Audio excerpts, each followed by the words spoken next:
Laure pochi singje je singari siti ming je kaore yen se packet ani khak laure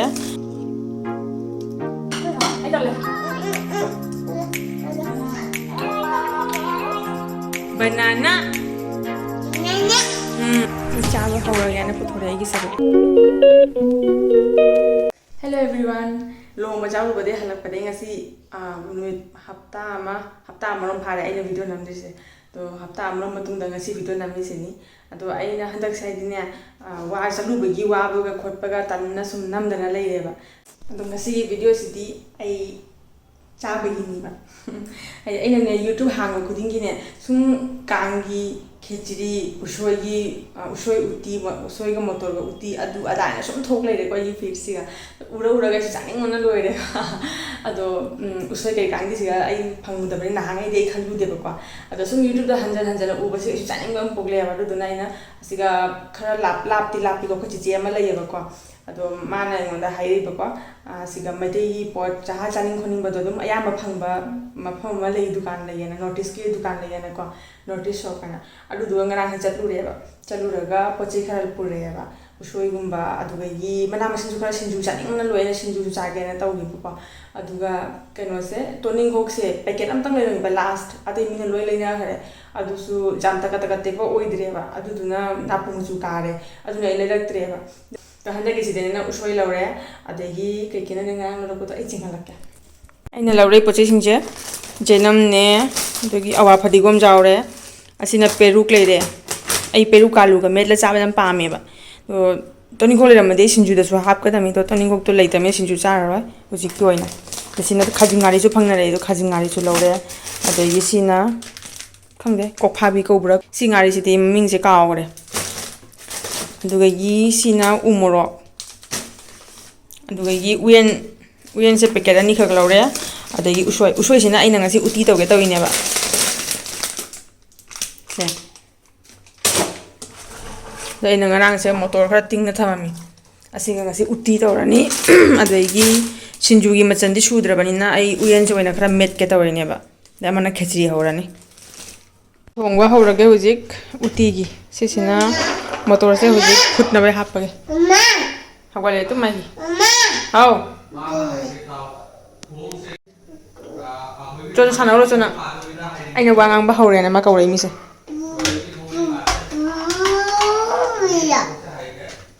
ako si pali se kin kana de mana loi lo thui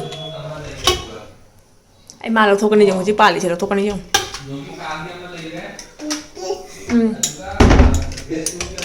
na kwa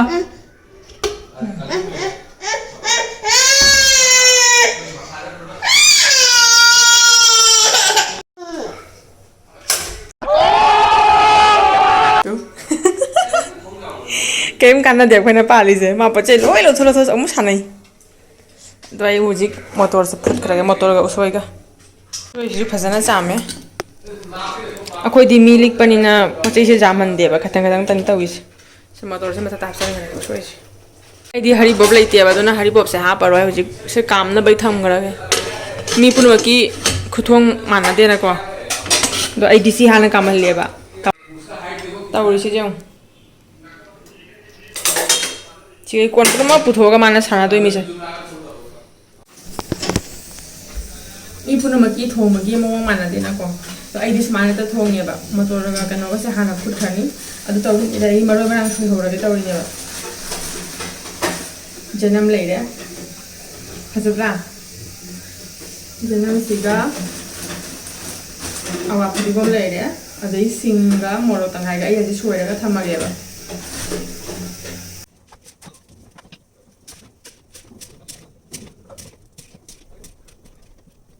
machan sing se soiba loireba sina hujik ai hangdokpaga cooker se kam ghareba asi se hangdokpaga baking soda hapchalani adogi tejpata ga singa asi awa phadigom se hapchalani asadi dei asina hadi khara chauna soireba hadi hangdokpaga baking soda ga punna haptoini ba sahom doini ba adei sisina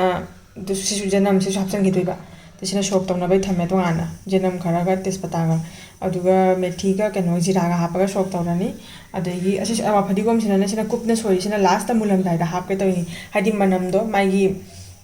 lehongna bagi aina yo khama mana sumai to thungni ba do ko ma di lebu mana so happy ba haribop su happy do gi lebu mana so happy do ani mak ai ngonda leite huji do na alei ba khara sina tawraga sum thong jale ne how uti wera ga lore akoi aina uti chaning ba gi mamon da leibu do adu do kok na ba yan taw uti se lore ga ai khechri mu thong de taw ne ba adu gi sinju gi ba chan di sudra bani na la phu su leite ngara la phu jing ye ba adu la phu do koi nauri ra li ri rai khang ba ngam dre ba pot do di khan ba ngam dre khui ka tang khui de taw re ba adu do la phu do la rak tre adu na huji uyen do lai bani na uyen do na met la ni morok sa na ba gi ngara ni morok la rak pa du ga adu ga gi amana angau ba taw ge taw ne ba manin chakhare baking soda se khara hap chale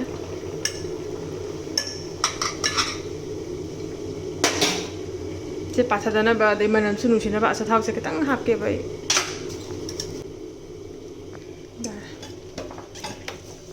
okay mama na hai ba sa thau se hap di patha di ai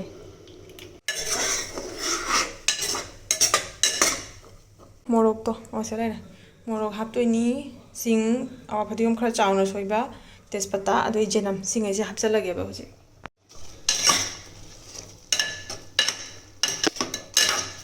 na zira khara hape jira ga maroi ga se hari bok ko jawra madi lebu mana ka hapa madi kyam hawdoi no ba mana nushina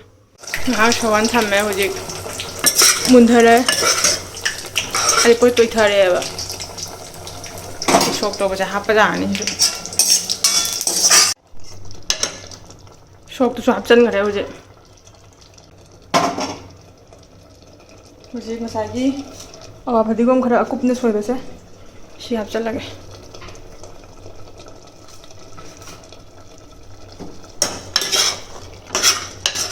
मुझे हाप उमझन थमगे बा मई मुथा लगे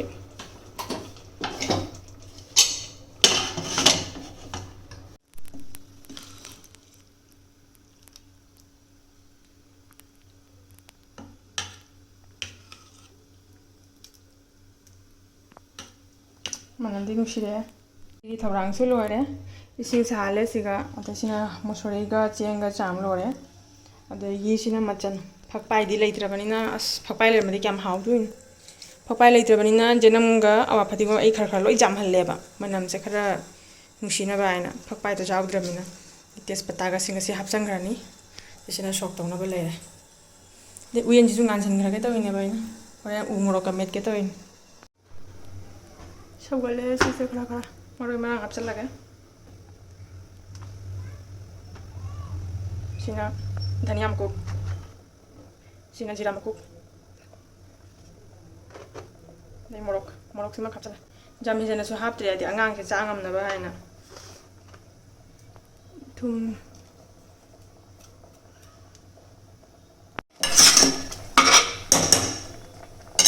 ये शोक से हैजला खुमजला दुम जान sok to basiga ai jira makup ka phadu khoi maroi dhaniya makup se sisu katang hapchan ge tawen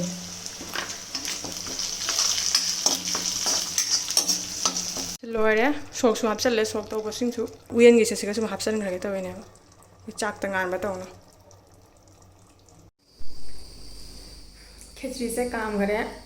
kam ba lore manin ji chatri ba adu ngai ai hoji adu lore di chaba thukpa su jara ne ba nupa se tum gare hoji adu ma tum minga sa thok na de shanti wena ta di ma lang ai chaba phang de ba ai gi mushire ba uring am sule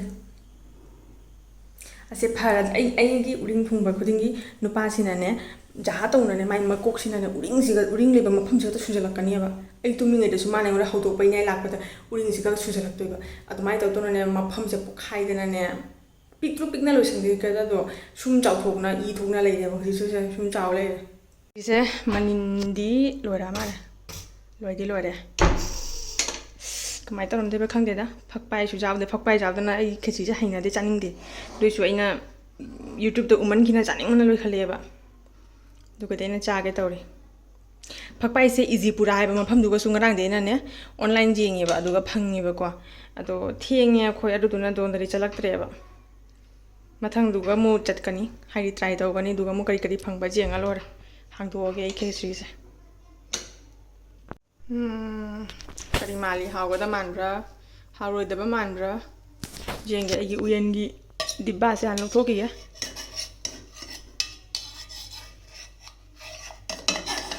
ꯑꯩꯗꯤ ꯎꯌꯦꯟ ꯆꯥꯗꯣꯔꯦꯅ ꯇꯧꯕꯗ ꯈꯟꯕꯗ ꯇꯤꯟ ꯇꯥꯏꯕꯨ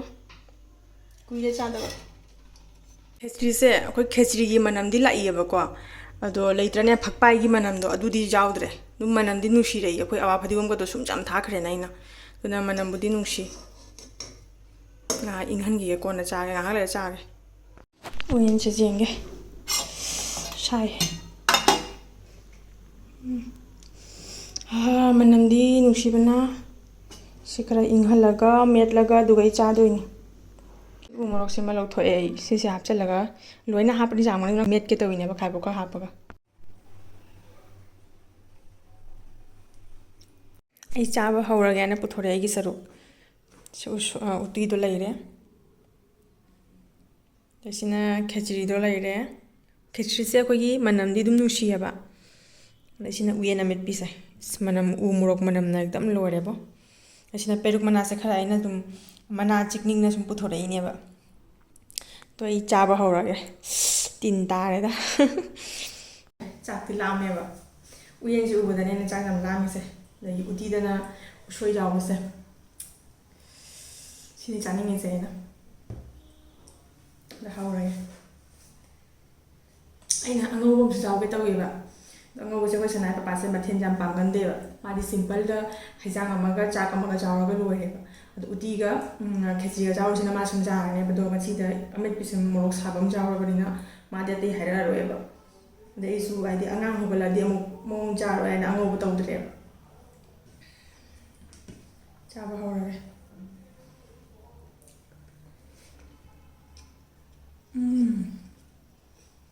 ꯍꯥꯎꯔꯦ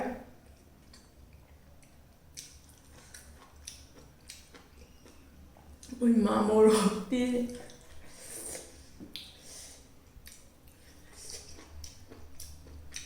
ꯎꯃꯣꯔꯣꯛ ꯇꯪꯈꯥꯏ ꯑꯃ ꯄꯨꯔꯥ ꯍꯥꯞꯆꯟꯈ꯭ꯔꯦ ꯁꯥꯏꯌꯦ ꯍꯥꯎꯋꯦ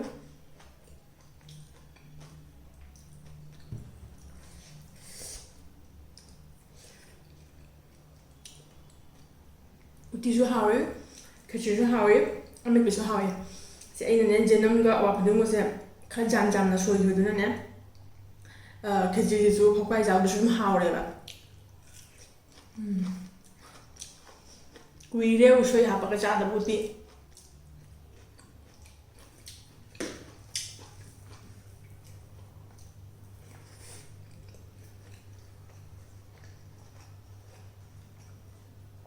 ꯃꯅꯥ ꯈꯛꯇ ꯆꯤꯛꯅꯤꯡꯉꯥꯏ ꯂꯩꯇꯦ ꯑꯩꯈꯣꯏ ꯏꯀꯥꯏꯊꯕꯤꯒꯨꯝꯕ ꯆꯤꯛꯑꯗꯤ ꯍꯥꯎꯒꯗꯅꯦꯕ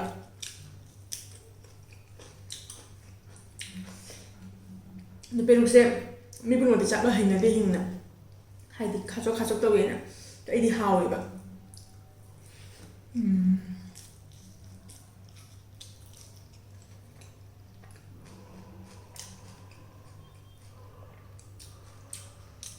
ꯎꯌꯦꯟ ꯑꯃꯦꯠꯄꯁꯦ ꯌꯥꯝ ꯍꯥꯎꯋꯤ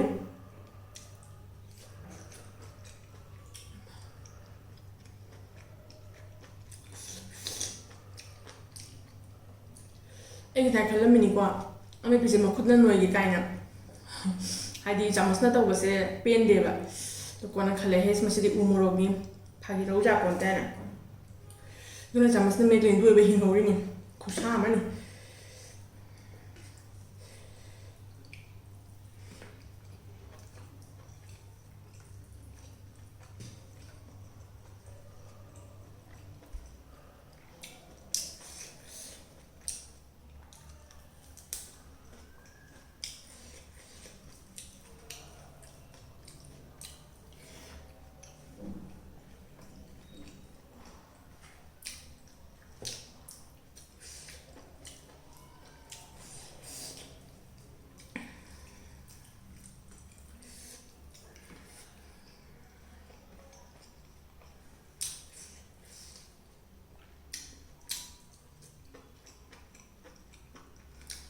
ꯎꯌꯦꯟꯒꯤ ꯈꯨꯍꯥꯎꯁꯤꯗꯤ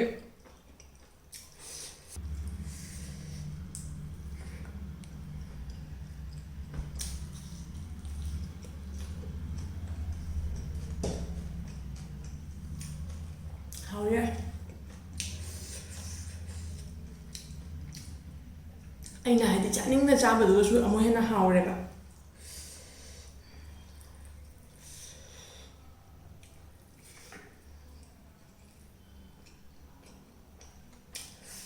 우리는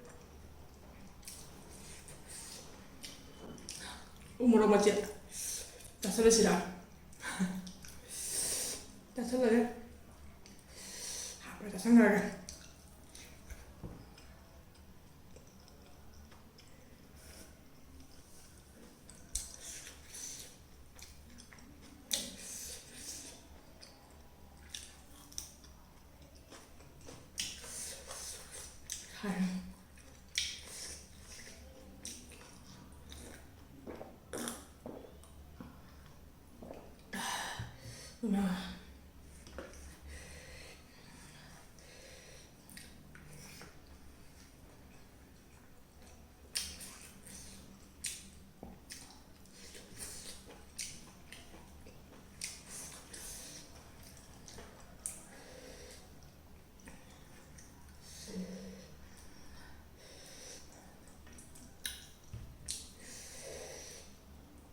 Usoi.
Mau sare.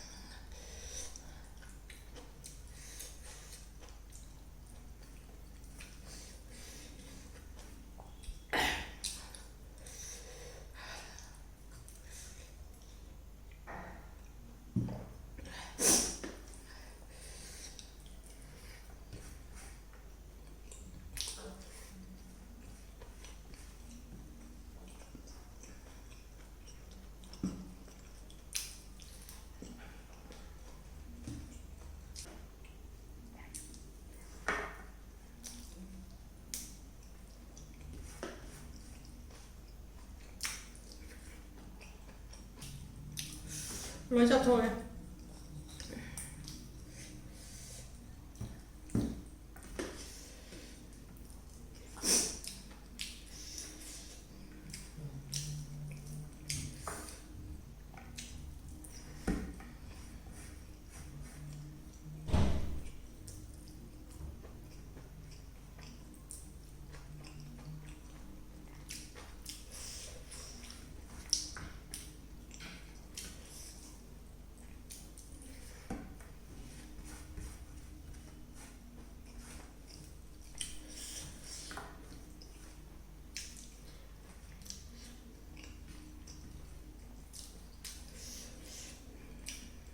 Ada fangba.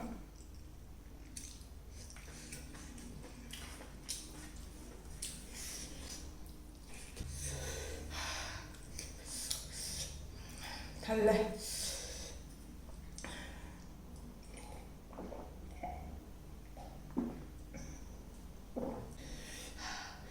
하오래. 얘는 짠이나 짜거니 하나. 하오래 보잖아. 아, 우물어기는 사래봐.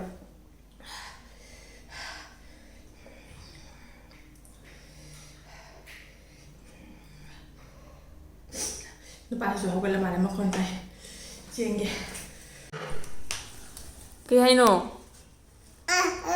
ai vừa ra ngoài bà nào còn chân đây nào chân này mà chân này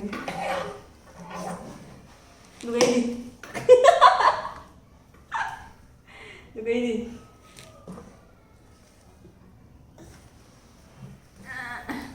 mama đi chân để mama đi chân để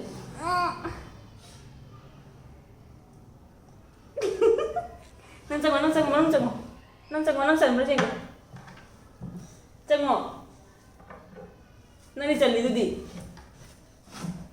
mana ada lagi kak thua sih kok mama ceng pesan deh nang ceng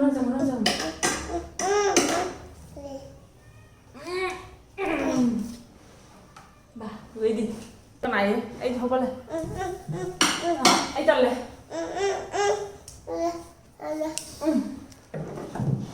ai chụp không lấy vậy chứ à đây mama nào đây cái mali của phong gì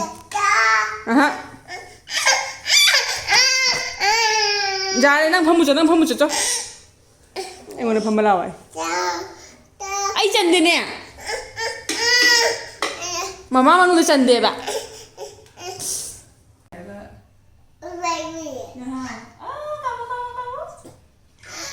nang na pai di cha pham ngoài bà mama phong cái banana hay rồi nạt tật tấu lên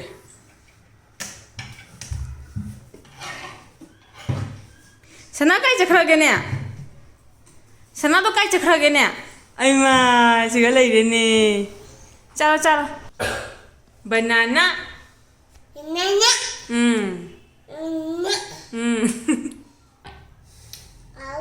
hào bi hào bread nè hào bread nupa si ai na chaba khop to loi baga ma so hokole mata ja hore ai han cha hore bani na ado ma pi ja ho cha loi challe ai su kon pheng na khona thapak loi challe ado ai hai ro ga di ko ngasi uti thong ma cha ri se chak ka cha ri mo na hawrung ga ne ba aina haidi YouTube ta feed ta ne uti usoi gi uti adugai gi khechri kaina mayam ubu ne chaning man gi ngasi se sum chara bane ba ko ado isu aidi uti ga ne chak ka ne hena hawi ado uti se hojik lady hore nga hale chawa da I chak ka tawra amuk cha ga ne ba happy ne ba cha hawro ga ngasi cha ri ngasi ga ado nupa se hojik ne ma pa ga koi pu thokhe ba pa ta nga hak sana lu ga ne na da inga tang hojik po tha ga ne tawri ni ado ngasi gi video se ai sai se sum lai sala ga ko bye bye